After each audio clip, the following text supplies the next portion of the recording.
मारूफ TikToker Nadeem मुबारक उर्फ नानी वाले के खिलाफ मुकदमा दर्ज। लाहौर में मारूफ टिकटॉकर नदीम मुबारक उर्फ नानी वाले के खिलाफ कार्य सरकार में मुदाखलत, ट्रैफिक कवानीन की खिलाफ वर्जी और सरकारी एहलकार को धमकियां देने के इल्जामात पर मुकदमा दर्ज कर लिया गया।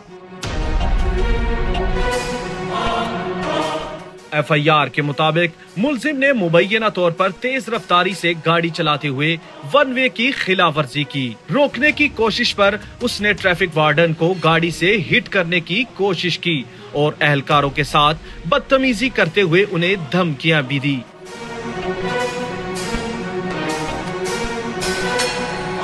पुलिस का कहना है कि वाक़े के बाद कानूनी कार्रवाई का आगाज कर दिया गया है, जबकि मुकदमा दर्ज करके मजीद तफ्तीश जारी है। हुक्काम के मुताबिक ट्रैफिक कवानीन की खिलाफ वर्जी और सरकारी एहलकारों के फराइज में रुकावट डालने वाले खिलाफ कानून के मुताबिक कार्रवाई की जाएगी।